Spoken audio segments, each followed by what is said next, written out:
The morning sun shone bright through the glass doors of Peterson's Electronics. It was Saturday, and the store was already busy with people shopping for new phones, computers, and other gadgets. The sound of customers talking and cash registers ringing filled the air. Harold Peterson walked slowly toward the store entrance.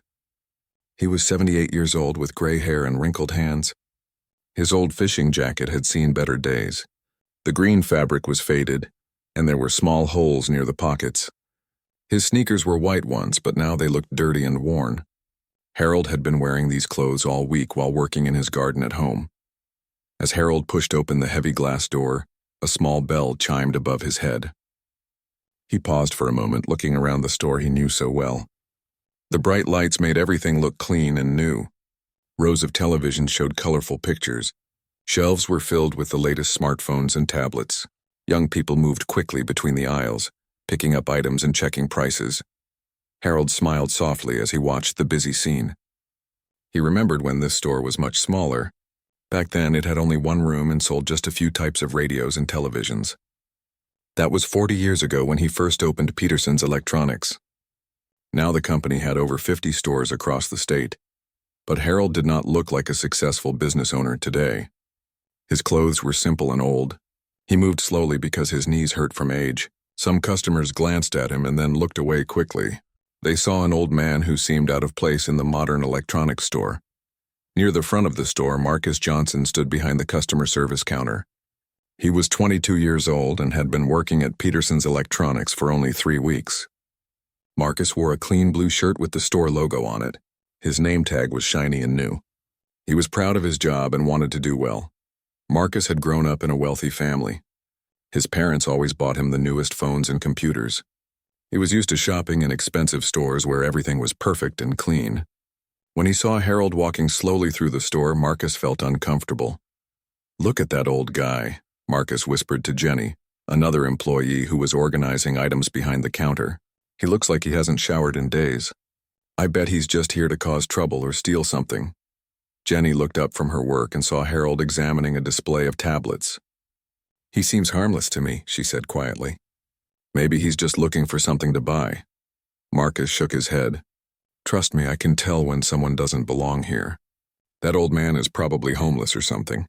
We need to watch him carefully." Harold continued walking through the store, unaware that Marcus was watching him with suspicion. He stopped at different displays, looking at the new technology with interest. Everything had changed so much since he started his business. The computers were smaller and faster. The phones could do things that seemed impossible years ago.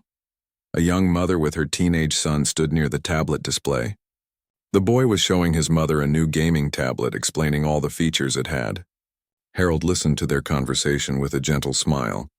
He enjoyed seeing families shop together and find products they would enjoy. "Excuse me," the teenage boy said to Harold. "Do you know anything about these tablets? I'm trying to help my mom pick one for my little sister." Harold's eyes lit up. He loved helping customers even when they didn't know who he was.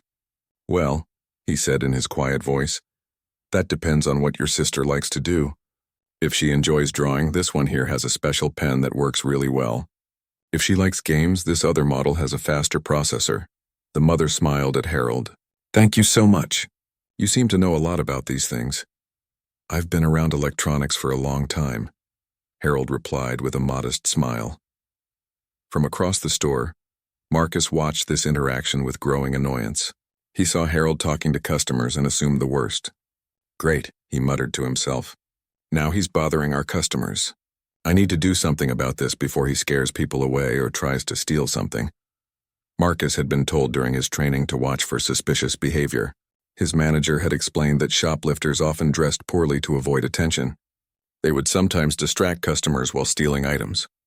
In Marcus's mind, Harold fit this description perfectly. The store continued to fill with more weekend shoppers. Families browsed the aisles looking for deals. Young people tested the latest smartphones. Elderly couples asked employees for help understanding new technology. The noise level grew as more people entered the store. Harold felt happy watching all this activity. This was exactly what he had hoped for when he started his business. He wanted to create stores where people of all ages could find technology that would make their lives better. He had always believed that electronics should be available to everyone, not just wealthy people. But Harold also felt tired. His morning walk through his garden had been longer than usual, and his old knees were starting to ache. He decided it was time to take care of the business that brought him to the store today. Harold reached into his jacket pocket and pulled out a small tablet. It was still in its original box, though the box looked a bit worn from being carried around. He had bought this tablet the week before as a gift for his granddaughter, but it had stopped working after just 2 days. The screen would not turn on, no matter what he tried. Harold had called the store's customer service number, but they told him he needed to bring the tablet back to the store for an exchange. This seemed simple enough, though Harold had forgotten to bring the receipt. He was sure the store would have a record of his purchase in their computer system. As Harold walked toward the customer service counter, he noticed that the young employee behind the counter was staring at him with an unfriendly expression. Marcus had been watching Harold for several minutes now, and his suspicion had grown into certainty that this old man was up to no good. Harold approached the counter slowly, holding the tablet box in his hands. He smiled politely at Marcus, ready to explain his problem and get help with the return. He had no idea that Marcus had already decided he was a troublemaker who needed to be removed from the store. Harold reached the customer service counter and stood patiently in line behind 2 other customers. The first customer was returning a phone case that didn't fit properly.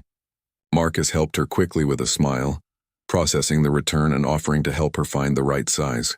The second customer wanted to exchange a pair of headphones for a different color. Marcus was polite and helpful, even joking with the customer about which color looked better. When Harold's turn came, he stepped forward with his tablet box and gave Marcus a friendly smile. "Good morning," Harold said in his gentle voice. "I bought this tablet here last week, but it stopped working. I was hoping I could exchange it for a new one." Marcus looked up from his computer screen with an annoyed expression. He glanced at Harold's worn clothes and old sneakers, then at the tablet box that looked like it had been handled roughly. Without saying hello or asking any questions, Marcus reached for the box and examined it briefly. "Do you have your receipt?" Marcus asked in a cold tone, not making eye contact with Harold.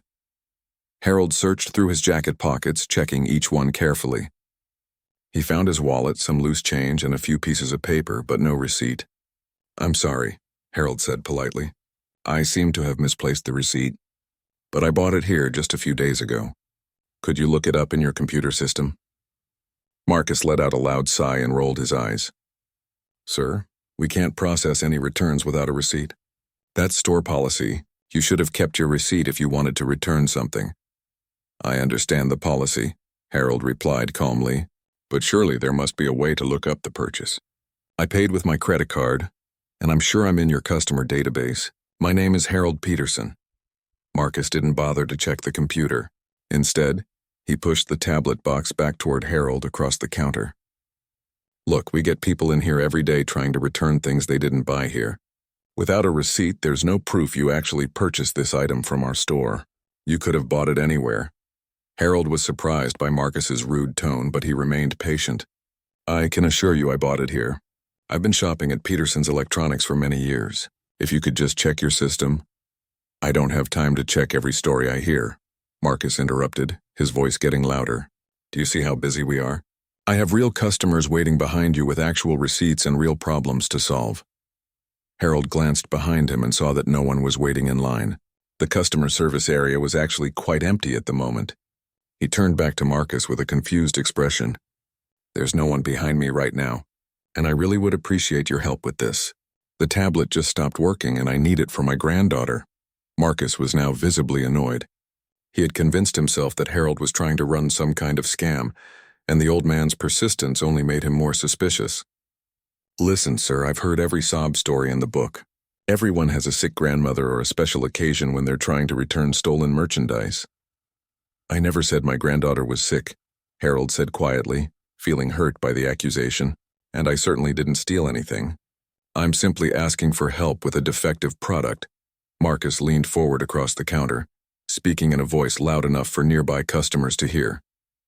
"Sir, I'm going to need you to leave now. We don't accept returns without receipts, and I don't appreciate you wasting my time with stories about grandchildren and credit card purchases." Several customers in the nearby area turned to look at the commotion. A middle-aged woman shopping for phone cases stopped and stared. A young couple testing headphones removed them from their ears to listen to what was happening. Harold felt embarrassed as people began to notice the scene Marcus was creating.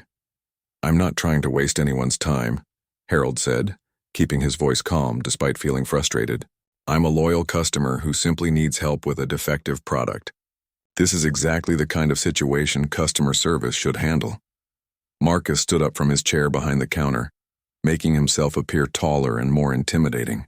"Customer service is for customers, not for people trying to scam us. Real customers bring receipts. Real customers don't dress like—" Marcus paused, looking Harold up and down with disgust. Like they just came from sleeping under a bridge. The insult hit Harold hard. He had always believed that a person's worth had nothing to do with their clothing or appearance. Throughout his life, he had worked hard to treat everyone with respect, regardless of how they looked or how much money they had. Hearing these words from an employee at his own store was deeply painful.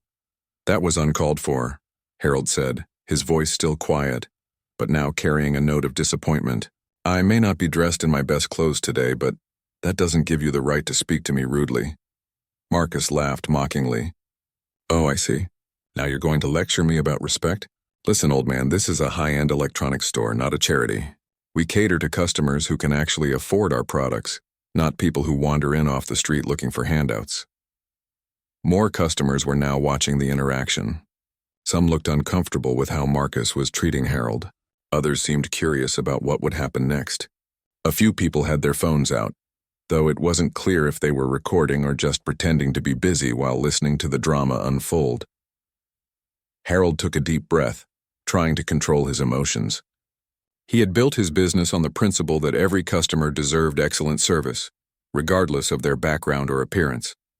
Seeing one of his employees behave so poorly was heartbreaking. "Young man," Harold said, "I think there's been a misunderstanding. I'm not looking for charity or handouts. I'm simply a customer who bought a defective product and would like to exchange it. This is a normal business transaction. Normal customers don't lose their receipts," Marcus shot back. "Normal customers don't come in here looking like they haven't showered in a week. And normal customers don't argue with store employees who are just trying to do their jobs." Harold looked down at his clothes, suddenly self-conscious. He had been working in his garden all morning, and his jacket did have some dirt on it. His sneakers were muddy from walking on the wet grass, but he hadn't realized he looked so disheveled that an employee would treat him like a criminal. "I was gardening this morning," Harold explained. "I didn't think to change clothes just to run a quick errand. But my appearance shouldn't affect your willingness to help me with a legitimate return." Marcus crossed his arms and shook his head. "Save the excuses for someone who cares. I've made my decision. No receipt, no return. And if you don't leave voluntarily, I'll call security to escort you out." The threat of calling security shocked Harold. In all his years of business, he had never imagined that one of his own employees would threaten to have him removed from his own store. He stood there for a moment, trying to process what was happening. Around them, the store continued to buzz with activity, but the customer service area had become tense and uncomfortable. Other employees had noticed the situation, but weren't sure if they should intervene.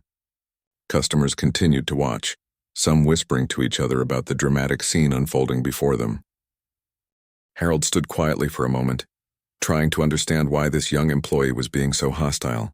He had dealt with difficult situations before in his many years of business, but he had never been on the receiving end of such poor treatment. Despite feeling hurt and confused, Harold decided to try one more time to resolve the situation peacefully. "I understand you're just doing your job," Harold said, keeping his voice calm and respectful. "But I really have been a customer here for many years. Perhaps we could call a manager who might be able to help us figure this out." Marcus's face turned red with anger. The suggestion that he couldn't handle the situation himself, or that he needed a manager's help, felt like an insult to his authority. "I don't need a manager to tell me how to deal with people like you," he snapped. "I'm perfectly capable of handling this situation on my own." "People like me?" Harold asked, genuinely confused by what Marcus meant. "You know exactly what I mean," Marcus said, his voice getting louder and more aggressive. "People who come in here trying to take advantage of hardworking employees. People who think they can walk into any store and demand special treatment without following the rules." Harold shook his head sadly. "I'm not asking for special treatment. I'm asking for the same customer service you would give to anyone else. The same service you just gave to the customers before me. Those were real customers, Marcus practically shouted. They had receipts. They bought their items here. They didn't come in looking like... Marcus gestured at Harold's appearance with obvious disgust. The raised voices were now attracting attention from across the store. Employees from other departments began glancing over to see what was causing the commotion. A security guard who had been walking through the electronics section stopped and started moving toward the customer service counter. Mrs. Chen, an elderly woman who was shopping for a tablet for her book club, approached the counter. She had been watching the interaction from nearby and felt compelled to speak up. "Excuse me," she said to Marcus in a polite but firm voice. "I've seen this gentleman in the store many times before. He's always been very nice and polite. I don't think you should be speaking to him this way." Marcus turned his angry gaze toward Mrs. Chen. "Ma'am, I appreciate your concern, but this is between me and him. I'd suggest you mind your own business and let me do my job." Mrs. Chen was taken aback by Marcus's rude response. "Young man, treating customers with respect is part of your job. And from what I can see, you're failing at that part. Are you seriously going to take his side?" Marcus asked incredulously. "Look at him. Does he look like the kind of person who can afford to shop here? He's obviously trying to return something he didn't buy, probably something he found in a dumpster or stole from another store." Harold felt his face flush with embarrassment and anger. Being accused of theft in front of other customers was humiliating. But what bothered him most was seeing how Marcus spoke to Mrs. Chen, a genuine customer who was just trying to help. "I have never stolen anything in my life," Harold said, his voice still quiet but now carrying a note of steel. "And I don't appreciate being accused of theft when all I wanted was to exchange a defective product." Marcus laughed mockingly. "Of course you haven't. I'm sure you're a perfect angel who just happens to lose receipts and wander into stores looking like a homeless person." The word homeless hung in the air like a slap. Several customers gasped audibly. Even some of the employees who had been trying to ignore the situation looked shocked at Marcus's cruel words. Harold had spent his entire career fighting against the kind of prejudice Marcus was displaying. He had always insisted that his stores welcome customers from all walks of life. He had donated millions of dollars to homeless shelters and programs that helped people get back on their feet. To be called homeless as an insult by one of his own employees was devastating. "There's nothing wrong with being homeless," Harold said quietly. "Some of the finest people I've ever met have faced hard times. But using someone's housing situation as an insult shows very poor character." Marcus rolled his eyes dramatically. "Oh, please. Spare me the lecture about character. You're the one trying to scam a return without a receipt, and you want to talk about character?" Jenny, the employee who had been working behind the counter earlier, finally decided she had heard enough. She approached Marcus and tapped him on the shoulder. "Marcus, maybe you should call a manager to handle this. Things seem to be getting out of hand." "I told you I don't need a manager," Marcus snapped at Jenny. "I can handle one difficult old man. Why is everyone acting like this is such a big deal?" "Because you're being incredibly rude," Jenny replied. "I've never seen anyone treat a customer this way. Even if he doesn't have a receipt, there's no reason to be so mean." Marcus turned on Jenny with the same anger he had been directing at Harold. "Are you questioning how I do my job? I've been here 3 weeks and I know the policies just as well as anyone. No receipt, no return. It's that simple." "The policies don't say anything about being cruel to customers," Jenny shot back. While Marcus argued with Jenny, Harold noticed that more and more people were watching the scene. Some customers had stopped shopping entirely and were standing around the customer service area, clearly uncomfortable with what they were witnessing. A few people had their phones out and appeared to be recording the interaction. The security guard, a large man named Tony who had worked at the store for 2 years, finally reached the counter. "Is there a problem here?" he asked, looking between Marcus and Harold. Marcus's face lit up with satisfaction. "Yes, actually. This man is trying to return merchandise without a receipt. And when I explained our policy, he became argumentative and disruptive. I think we need to escort him out of the store." Tony looked at Harold, who was standing quietly with his hands folded holding the tablet box. Harold didn't look argumentative or disruptive. He looked like a tired old man who was being treated badly. "Sir," Tony said to Harold in a respectful voice, "is there something I can help you with?" Before Harold could answer, Marcus jumped in. "I already told you the situation. He's trying to scam us with a return and he's bothering other customers. Just get him out of here, Tony frowned.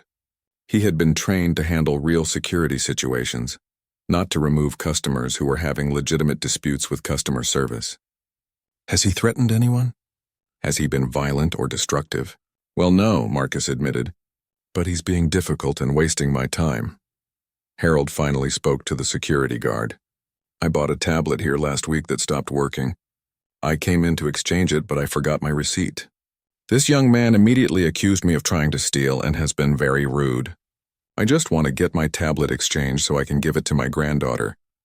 Tony nodded understandingly. That seems like a reasonable request. Have you tried looking up the purchase in the computer system? Marcus crossed his arms defensively. I don't have to look up anything. Store policy clearly states that returns require receipts. But we look up purchases all the time, Jenny interjected, especially for regular customers. It's not that unusual.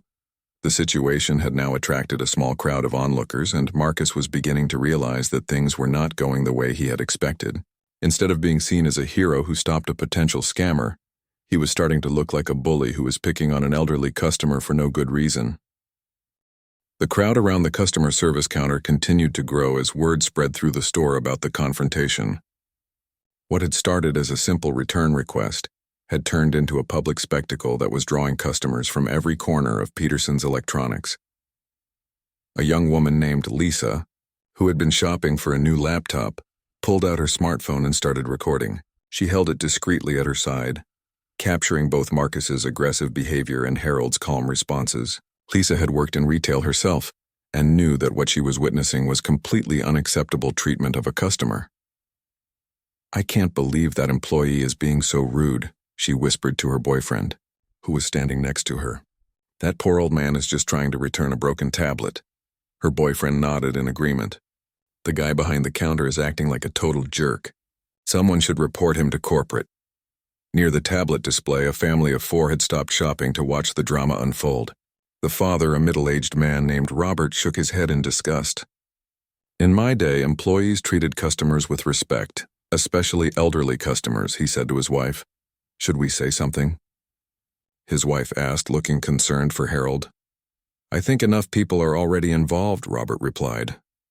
But if that young employee doesn't calm down soon, I'm going to ask to speak to a manager myself. Mrs. Chen, the elderly woman who had already tried to defend Harold, stood her ground near the counter despite Marcus's rude dismissal. She was joined by another older gentleman, Mr. Williams, who had been shopping for a new television.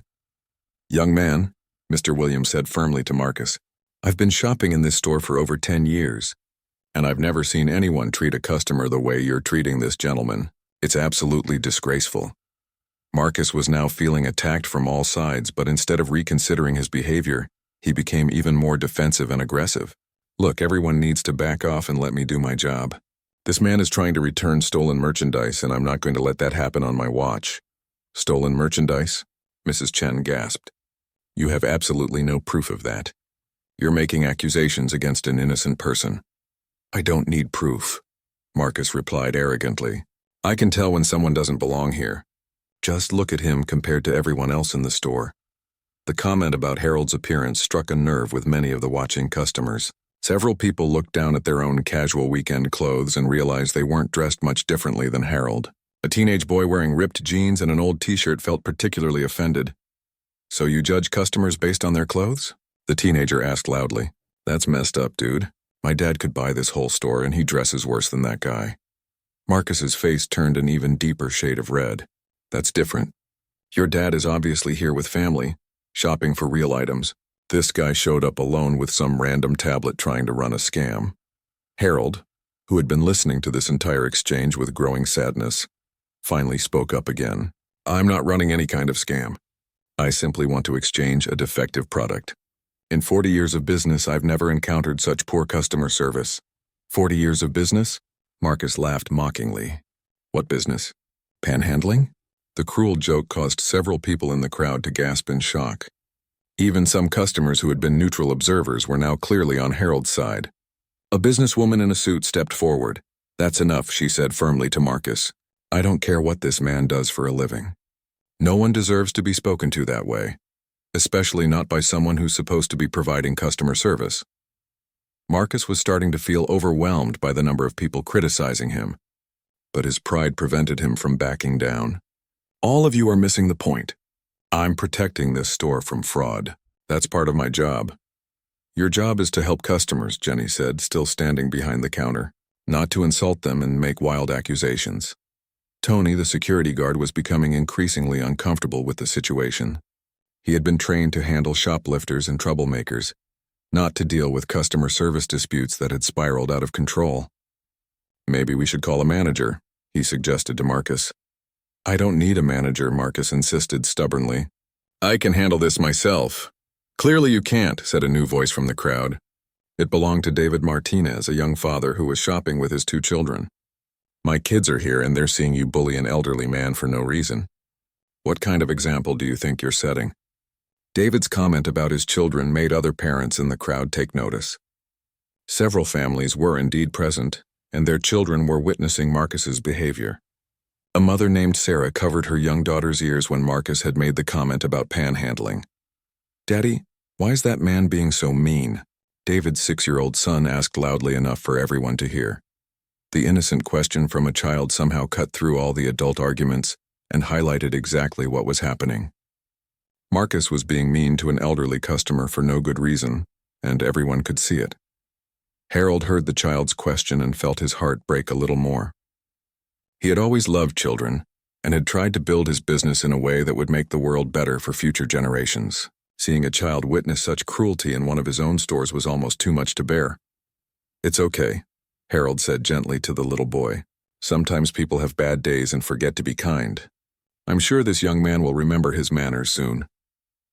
Even in the midst of being mistreated, Harold was trying to protect a child's innocence and give Marcus the benefit of the doubt. His grace under pressure impressed many of the watching customers.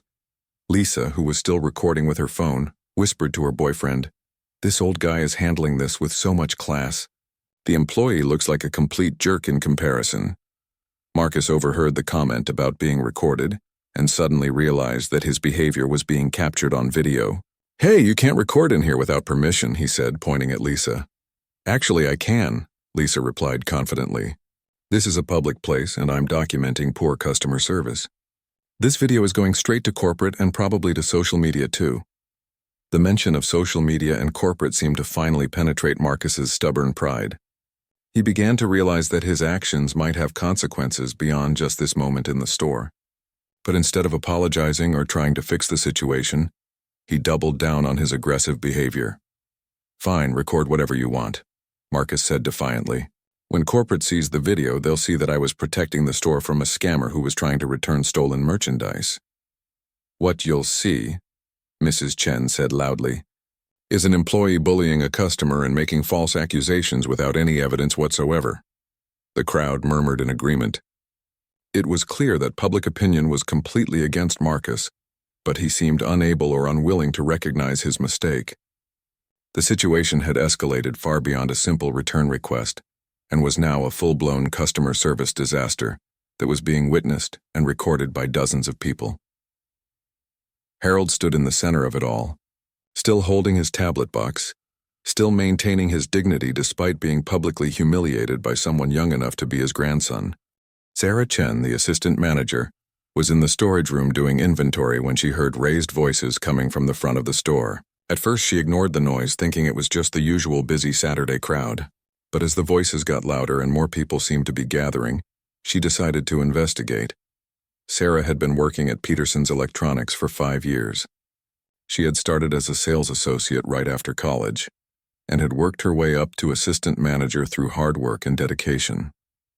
She took pride in maintaining excellent customer service standards and had never tolerated employees who treated customers poorly. As Sarah walked toward the customer service counter, she could see a large crowd gathered around the area. This was unusual for a Saturday morning, and she quickened her pace. The last thing the store needed was some kind of disruption that would hurt sales or damage their reputation. When Sarah got close enough to see what was happening, her heart sank. She immediately recognized Harold Peterson standing in the center of the crowd, holding a tablet box and looking tired and sad. Harold had been coming to this particular store for years, long before Sarah started working there. She knew him as a kind, quiet customer who never caused any trouble. But what shocked Sarah most was seeing Marcus behind the customer service counter, pointing his finger at Harold and speaking in an aggressive, loud voice. She couldn't believe that one of her employees was treating any customer this way, especially Harold. Sarah pushed through the crowd, trying to get closer to the counter. As she moved forward, she could hear pieces of the conversation that made her feel sick to her stomach. "I'm telling you for the last time." "Old man," Marcus was saying, "you need to leave this store right now, or I'm calling the police to have you arrested for trespassing." The word police made Sarah's blood run cold. She couldn't believe Marcus was threatening to have Harold arrested. She tried to catch Marcus's attention by waving her hand, but he was too focused on his confrontation with Harold to notice her. "Marcus, stop," Sarah called out, but her voice was lost in the noise of the crowd and Marcus's continued ranting. Harold maintained his calm demeanor despite Marcus's threats. "Young man, I'm not trespassing. I'm a customer who came here to exchange a defective product. I don't understand why you're treating me this way." "Because people like you think you can walk into any store and demand special treatment," Marcus replied harshly. "Well, not in my store. I'm not going to let you take advantage of us." Several customers in the crowd were now openly expressing their disgust with Marcus's behavior. "This is terrible customer service," one woman said loudly. "I'm never shopping here again if this is how you treat people." "Someone needs to report this employee to corporate," said another customer. "This is completely unacceptable." Sarah finally managed to push through to the front of the crowd. She was horrified by what she was witnessing and knew she had to intervene immediately before the situation got any worse. "Marcus," Sarah called out in her strongest authoritative voice. "What is going on here?" Marcus turned toward Sarah with a look of satisfaction on his face. He was relieved to see a manager arriving, thinking she would support his position and help him remove Harold from the store. "Oh, good, Sarah," Marcus said confidently. "I was just about to call you. This man is trying to return stolen merchandise without a receipt, and when I refused to process the return, he became argumentative and started disrupting the store. I think we need to have him banned from the property." Sarah stared at Marcus in complete disbelief. She couldn't understand how any employee could so completely misread a situation. Harold Peterson was one of the most respected customers in the store, and here Marcus was accusing him of theft and trying to have him banned. "Marcus, do you have any idea who you're talking to?" Sarah asked, her voice tight with anger. Marcus looked confused by the question. "Some old guy who's trying to scam us? Look at him, Sarah. Does he look like the kind of person who can afford to shop here?" The comment about Harold's appearance made Sarah even angrier. She had always prided herself on running a store that welcomed customers from all backgrounds, regardless of how they dressed or how much money they appeared to have. Sarah looked at Harold, who was watching the exchange with sad, tired eyes. She could see the hurt and disappointment on his face, and she felt ashamed that this was happening in her store. "Mr. Peterson," Sarah said respectfully, "I am so sorry about this. There has been a terrible misunderstanding." The use of Harold's name seemed to confuse Marcus even more. "You know this guy?" he asked Sarah. "Marcus, this is Harold Peterson," Sarah said, her voice getting louder as her anger grew. "He's been a customer here for years. He's one of the nicest, most respectful people who shops in this store." Marcus shrugged dismissively. "I don't care if he's been here before. He doesn't have a receipt, and he's trying to return what is obviously stolen merchandise. I'm just doing my job by stopping fraud." Sarah couldn't believe Marcus was still making accusations against Harold, even after she had vouched for him. "Marcus, you are completely out of line. Mr. Peterson is not a thief, and you have no right to make such accusations."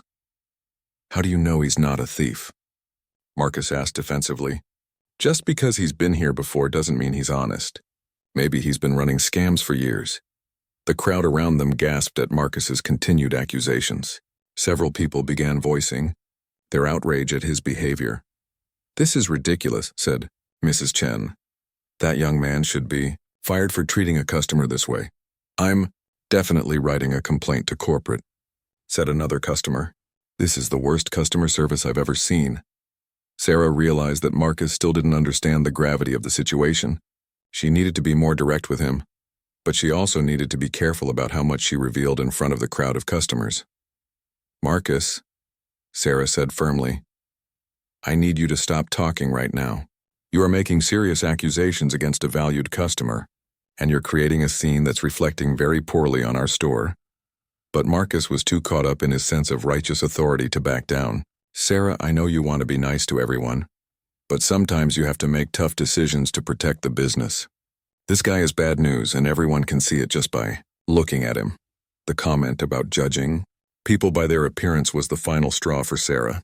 She had heard enough and knew she had to take control of the situation. "Immediately, that's enough," Sarah said loudly, her voice carrying across the entire customer service area. "Marcus, you need to stop talking right now. You're embarrassing yourself in this store with your behavior." Marcus looked shocked that Sarah was criticizing him in front of customers. He had expected her to support him and help remove Harold from the store. Instead, she seemed to be taking the old man's side. The crowd watched in tense silence as Sarah tried to figure out how to resolve the situation without making things worse. She knew she needed to address Harold's original request for a return, but she also needed to deal with Marcus's completely inappropriate behavior. Harold stood quietly through this entire exchange, still holding his tablet box and watching the drama unfold around him. He could see that Sarah was trying to help, but he was heartbroken by the whole experience. In all his years of business, he had never imagined that a customer could be treated so poorly in one of his own stores. Sarah took a deep breath and decided she had to end this situation before it got any worse. Marcus was completely out of control, and Harold was being humiliated in front of a crowd of customers. She knew that what she was about to say would shock everyone, especially Marcus, but it was time to reveal the truth. "Marcus," Sarah said in a voice that was both firm and frustrated, "I need you to listen to me very carefully. You have made a terrible, terrible mistake." Marcus crossed his arms defensively. "What mistake?" "I followed store policy exactly. No receipt, no return. It's that simple." "The mistake," Sarah said, speaking slowly and clearly, "is that you have been rude and disrespectful to one of the most important people who has ever walked into this store." Marcus rolled his eyes. "Important? Sarah, look at him. He's just some old guy who probably doesn't have $2 to his name. How could he possibly be important?" The crowd around them leaned in closer, sensing that something significant was about to be revealed. Harold himself looked curious about what Sarah was going to say. Sarah shook her head in disbelief at Marcus's continued ignorance. "Marcus, do you remember during your employee training when we talked about the history of Peterson's Electronics? Do you remember learning about who founded this company?" Marcus looked confused by the change of topic. "Yeah, some old business guy started the company 40 years ago. What does that have to do with anything?" "That old business guy," Sarah said, her voice rising, "is standing right in front of you. Marcus, this is Harold Peterson. He's not just a customer. He's the founder and owner of Peterson's Electronics. He owns this store and the other 49 stores in our chain. You work for him." The silence that followed Sarah's announcement was deafening. The entire crowd seemed to freeze as the words sank in. Marcus's mouth fell open in shock and all the color drained from his face. That's impossible," Marcus stammered, looking at Harold with new eyes. "He can't be. I mean, look at him." "Look at him what?" Sarah asked angrily. "Look at him wearing normal clothes. Look at him being polite and patient despite being treated terribly. Look at him trying to return a defective product like any other customer would." Mrs. Chen, who had been defending Harold throughout the ordeal, gasped and put her hand over her mouth. "Oh my goodness," she whispered. "Mr. Peterson, I had no idea. I'm so sorry this happened to you." The young woman who had been recording the confrontation on her phone nearly dropped her device in shock. She had captured an employee treating the company owner like a criminal, and she knew the video would be explosive if it ever made it to social media. David Martinez, the father who had commented about his children witnessing the bullying, stared at Harold with amazement. "Sir, you really own all these stores?" Harold nodded quietly, still processing his own emotions about everything that had happened. "Yes, I do. Though after today, I'm questioning whether I've done a good job teaching our values to our employees." Marcus was now visibly shaking as the reality of the situation hit him. He had spent the last 30 minutes insulting, threatening, and trying to remove the owner of the company from his own store. He had accused Harold of theft, called him homeless, and threatened to have him arrested. "Mr. Peterson," Marcus said, his voice barely above a whisper, I didn't know. I mean, you never what?" Harold asked sadly. "You never thought to treat a customer with basic respect? You never considered that someone's appearance doesn't determine their worth? You never learned that our job is to help people, not to judge them? Sarah was still furious with Marcus, but she was also mortified that this had happened on her watch. As assistant manager, she felt responsible for the behavior of her employees. "Mr. Peterson," Sarah said, "I am deeply, deeply sorry about this. Marcus is a new employee, but that's no excuse for how he treated you. I should have intervened sooner." Harold looked at Sarah with kind eyes. "Sarah, you've always been an excellent employee and manager.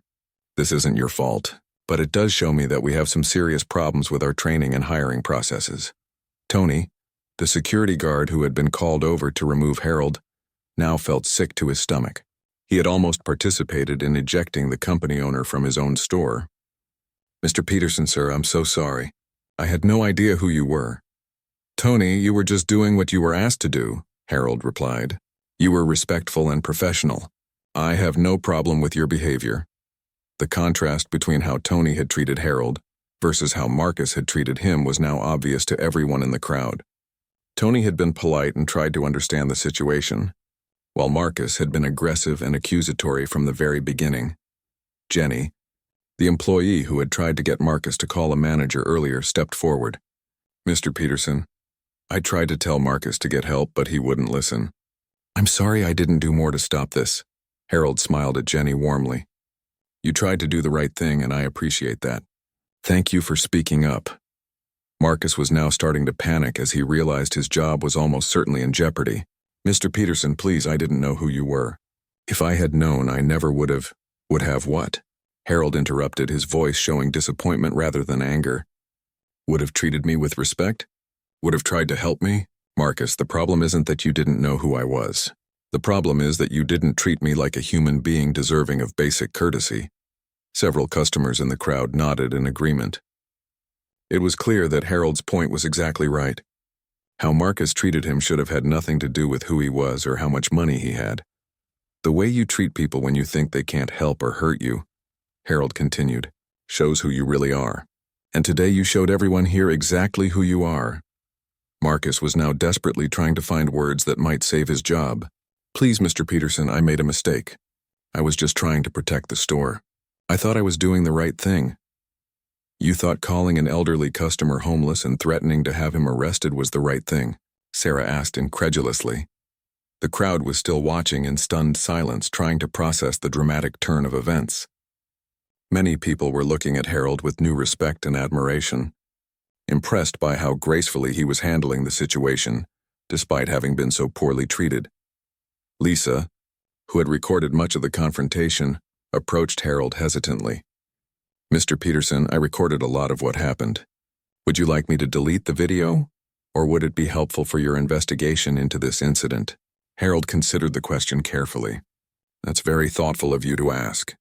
I think I would like to see the video so I can understand exactly what happened and how to prevent it from happening again." Marcus realized that his behavior had been recorded and would probably be reviewed by corporate executives. His panic increased as he understood that his actions would have consequences far beyond just this moment in the store. The revelation of Harold's identity had completely changed the dynamic of the situation, but it had also raised important questions about employee training, company culture, and how customers should be treated regardless of their appearance or perceived social status. The store fell into an uncomfortable silence as everyone processed what had just been revealed. Marcus stood frozen behind the customer service counter, his face pale and his hands shaking. The confident, aggressive young man who had been so certain of his authority just minutes before now looked like a scared child who had been caught doing something terrible. Harold looked around at the crowd of customers who were still watching the scene unfold. Many of them had their phones out, and he knew that word of this incident would spread quickly. He was concerned about how this would affect the reputation of his stores and his employees who worked hard every day to provide good customer service. "Ladies and gentlemen," Harold said in a voice loud enough for everyone to hear, "I want to thank those of you who spoke up in defense of courtesy and respect today. Your actions show the kind of community values that make me proud to serve customers like you." Mrs. Chen stepped forward, still looking embarrassed about the whole situation. "Mr. Peterson, I feel terrible that this happened to you in your own store. I hope you know that most of your employees are wonderful people who would never treat anyone this way. Harold nodded gratefully. I do know that, Mrs. Chen. In 40 years of business, I've been fortunate to work with thousands of dedicated employees who understand that treating people well is the foundation of any successful business. Today's incident is the exception, not the rule. Sarah was still struggling with her own feelings of responsibility for what had happened. As assistant manager, she felt she should have prevented the situation from escalating so far. Mr. Peterson, I need to take some responsibility for this. Marcus is a new employee, and clearly our training program didn't adequately prepare him for situations like this. Sarah, Harold replied kindly, you've been an excellent manager for years. One employee's poor judgment doesn't reflect on your leadership. But you're right that we need to look at our training programs and make sure every new hire understands our values. Marcus finally found his voice, though it came out as a weak whisper. Mr. Peterson, I don't know what to say. I made a huge mistake. I was wrong about everything. Harold turned to look at Marcus, studying the young man's face. He could see genuine fear and regret there, but he also remembered the cruelty and prejudice that Marcus had displayed just minutes earlier. Marcus, Harold said calmly, you didn't just make a mistake. You revealed something about your character that concerns me deeply. You judged me based on my appearance. You accused me of theft without any evidence. You threatened to have me arrested for simply asking for customer service. Marcus nodded miserably, unable to defend his actions. I know, sir. I was completely wrong. I don't know why I acted that way. I think you do know why, Harold replied. You acted that way because you believe that some people deserve respect and others don't, based on how they look or how much money you think they have. That kind of thinking has no place in my company. The crowd continued to listen intently as Harold addressed Marcus. Many of them were curious about what would happen next. Would Marcus be fired immediately? Would there be some kind of dramatic confrontation? Jenny, who had witnessed the entire incident, spoke up. Mr. Peterson, I want you to know that several of us tried to get Marcus to call for help or handle the situation differently. He wouldn't listen to anyone. I appreciate you trying to help, Jenny, Harold said, and I'm glad to see that other employees understood the situation was wrong. That gives me hope that our training is working for most people. Tony, the security guard, was still feeling uncomfortable about his role in the incident. Mr. Peterson, I'm sorry I was about to help remove you from the store. Marcus told me you were being disruptive, but I should have assessed the situation myself. Harold looked at Tony with understanding. Tony, you were doing your job as it was explained to you. The difference is that you remained professional and respectful throughout. You didn't insult me or make assumptions about my character. David Martinez, the father whose young son had asked why Marcus was being so mean, approached Harold with his children. Mr. Peterson, I want my kids to meet you. What you've shown them today about staying calm and dignified even when someone treats you badly is a lesson they'll never forget. Harold smiled warmly at the children. Hello there. I hope you learned something today about treating all people with kindness, no matter what they look like or where they come from. The 6-year-old boy who had asked about Marcus being mean looked up at Harold with wide eyes. Are you really the boss of this whole store? I am, Harold replied gently. And do you know what the most important part of my job is? Making sure that everyone who comes here feels welcome and respected. The little boy nodded solemnly. That man behind the counter wasn't very good at his job then. The innocent observation from a child seemed to sum up the entire situation perfectly. Even a 6-year-old could see that Marcus had failed at the basic requirement of treating customers well. Lisa, who had recorded much of the confrontation, approached Harold again. Mr. Peterson, I've uploaded this video to my cloud storage. I think it's important that people see what happened here, both the bad behavior and how you handled it with such grace. Harold considered this carefully. I appreciate that you want to share the story, but I'm concerned about how this might affect Marcus. He made serious mistakes, but I don't want to ruin his life over it. Marcus looked up in surprise. Even after everything that had happened, Harold was showing concern for his well-being. This kindness made Marcus feel even worse about his behavior. Mr. Peterson, Marcus said, his voice cracking with emotion, you don't have to protect me. I deserve whatever consequences come from this. I was awful to you. Harold studied Marcus's face for a long moment. Marcus, you were awful to me. But I've been in business long enough to know that people can change if they're willing to learn from their mistakes. The question is whether you're truly sorry for how you treated me, or just sorry that you got caught treating the company owner badly. It was a profound question that cut right to the heart of the matter. Marcus had to decide whether his regret was genuine or just fear of losing his job. "I'm sorry for how I treated you," Marcus said quietly. "Not because you're the owner, but because you're a human being who deserved better. I realize now that I've probably treated other customers badly too, just not as badly as I treated you." Sarah was impressed by Harold's approach to the situation. Instead of simply firing Marcus on the spot, he was trying to understand whether the young man could learn and grow from this experience. The crowd was beginning to thin out as some customers decided to continue their shopping, but many people remained to see how the situation would be resolved. This had been the most dramatic customer service incident any of them had ever witnessed, and they were invested in seeing how it would end. Harold looked around at the remaining onlookers, then back at Marcus. "I think it's time for us to continue this conversation in private. Sarah, could you please take care of my tablet return while Marcus and I have a discussion in your office?" Sarah nodded immediately. "Of course, Mr. Peterson, I'll take care of that right away." She was relieved to finally be able to address Harold's original, simple request for a product exchange. As Harold prepared to head to the office with Marcus, he turned to address the remaining customers one more time. "Thank you all for your patience today. I hope your shopping experience improves from here, and I hope you'll continue to be customers of Peterson's Electronics despite what you witnessed." Harold walked slowly toward the small office behind the customer service area, with Marcus following nervously behind him. The office was simple and functional, with a desk, 2 chairs, and walls covered with employee schedules, company policies, and motivational posters about customer service excellence. Harold sat down in one of the chairs and gestured for Marcus to take the other. The young man sat on the edge of his seat, clearly expecting to be fired immediately and told to leave the building. "Marcus," Harold began in a quiet voice, "before we talk about what happens next, I want to tell you a story about my own life. I think it might help you understand why today was so painful for me." Marcus looked confused. He had expected anger or a lecture about company policies, not a personal story, but he nodded and waited for Harold to continue.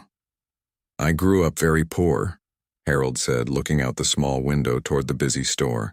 "My family lived in a tiny apartment above a grocery store. My father worked 3 jobs just to pay the rent and buy food. My clothes were always hand-me-downs from older cousins, and they never fit quite right." Marcus listened quietly, beginning to understand where this story was going. "When I was about your age," Harold continued, "I went into an electronics store to buy a small radio for my mother's birthday. I had saved money for months from my part-time job. But the salesman took one look at my old clothes and decided I didn't belong there. He followed me around the store, assuming I was going to steal something. When I tried to ask questions about the radios, he was rude and dismissive. Finally, he told me to leave because I was bothering real customers."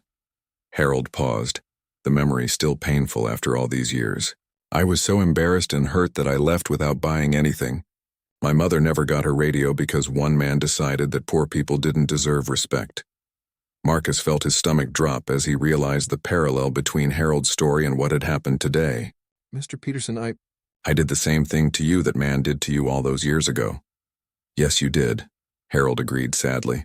"The difference is that when it happened to me, I promised myself that if I ever had the chance to create a business, it would be a place where everyone was treated with dignity, regardless of their appearance or social status." Harold leaned forward in his chair, looking directly at Marcus. "I built Peterson's Electronics on the principle that every customer deserves excellent service. Rich or poor, young or old, well-dressed or casual, everyone who walks through our doors should feel welcome and respected." Marcus was beginning to understand the full weight of what he had done. He hadn't just been rude to a customer. He had violated the core values that the entire company was built on. "I started this business 40 years ago with one small store," Harold continued. "I worked 18-hour days, 7 days a week to make it successful. But success was never just about making money. It was about proving that a business could treat people well and still be profitable." "Sir," Marcus said, his voice barely above a whisper, "I destroyed everything you built in just 30 minutes, didn't I?" Harold considered the question carefully. "You certainly damaged it, Marcus. But 40 years of good reputation can't be destroyed by one incident, as long as we learn from it and make sure it never happens again. Marcus looked up with a spark of hope. Does that mean you're not going to fire me? I haven't decided yet, Harold replied honestly. That depends on whether you truly understand what you did wrong and whether you're committed to changing. Harold stood up and walked to a bulletin board covered with employee photos and achievement awards. Marcus, do you see this board? These are pictures of employees who have been recognized for excellent customer service. Some of them started out just like you, young, eager, but not always understanding what good service really means.